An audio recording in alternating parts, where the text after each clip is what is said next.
ചാലിയാറിൽ കാട്ടാന ശല്യം രൂക്ഷം. കർഷകനായ സിദ്ദിഖിന്റെ 250-ലേറെ വാഴകൾ നശിപ്പിച്ചു.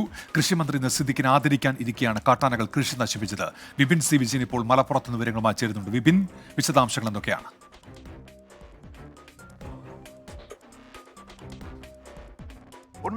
ഉന്മേഷ് ഏകദേശം ഒരു 15-20 ദിവസത്തിനുള്ളിൽ തന്നെ വിൽപ്പനയ്ക്ക് വെക്കാൻ സാധിക്കുമായിരുന്ന ഈ നേന്ത്രവാഴ കുലകളും ഒപ്പം തന്നെ കപ്പത്തോട്ടവുമാണ് പൂർണ്ണമായും ഇന്ന് കാട്ടാനകൾ വിളയാടി നശിപ്പിച്ചിരിക്കുന്നത്. 250-ലേറെ നേന്ത്രവാഴ കുലകൾ നശിപ്പിച്ചിട്ടുണ്ട്. ഒപ്പം തന്നെ പൂവമ്പഴത്തിന്റെയൊക്കെ കൃഷി ഉണ്ടായിരുന്നു. ഇതെല്ലാം ഇപ്പോൾ നശിപ്പിച്ചിരിക്കുകയാണ്. പുലർച്ചെ ഒരു 2 മണിയോട് കൂടിയാണ് കാട്ടാനകൾ എത്തുകയും ഇത് മുഴുവനായും നശിപ്പിക്കുകയും ചെയ്തത്. ഇന്ന് 5 മണിയോട് കൂടി സിദ്ദിഖ് ഈ തോട്ടത്തിലേക്ക് എത്തിയപ്പോഴാണ് ഈ വളരെ വേദനിപ്പിക്കുന്ന ഈ കാഴ്ചയൊക്കെ കാണാൻ സാധിച്ചത്. 2008-ൽ സംസ്ഥാന സർക്കാർ തന്നെ മികച്ച പച്ചക്കറി കർഷകനുള്ള അവാർഡ് നൽകി ആദരിച്ച ഒരാളാണ് സിദ്ദിഖ്. ഒപ്പം തന്നെ ഇന്ന് അതുമായി ബന്ധപ്പെട്ട് ഈ മേഖലയിലെ തന്നെ ഒരു പ്രധാന കർഷകനെ കൃഷിമന്ത്രി നേരിട്ടെത്തി ചുങ്കത്തറയിൽ വെച്ച് ആദരിക്കുന്ന ഒരു ചടങ്ങുമുണ്ടായിരുന്നു. അപ്പോൾ അതിലേക്ക് പോകുന്നതിന് തൊട്ട് മുൻപായി ഇന്ന് കൃഷിത്തോട്ടത്തിൽ എത്തിയപ്പോഴാണ് ഈ കാഴ്ച കണ്ടത്.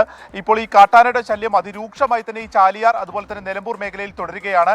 അതിലിപ്പോൾ അവസാനമായി ഈ കൃഷി നശിപ്പിക്കുന്നത് വ്യാപകമായി തുടരുന്നു. അങ്ങനെ സിദ്ദിഖിന്റെ ഏകദേശം 2 ലക്ഷം രൂപയോളമാണ് ഇപ്പോൾ ഈ നാശത്തിൽ ഒരു നാശനഷ്ടം കണക്കാക്കുന്നത്. ഒപ്പം തന്നെ ഇവിടെ ഉണ്ടായിരുന്ന ഒരു സോളാർ കമ്പിവേലി ഉണ്ടായിരുന്നു. ഇതും പൂർണ്ണമായും ഈ കാട്ടാനകൾ നശിപ്പിച്ചിരിക്കുകയാണ്. ഉന്മേഷ്, വിപിൻ സി വിജയനാണ് വിവരങ്ങൾ നൽകിയത്.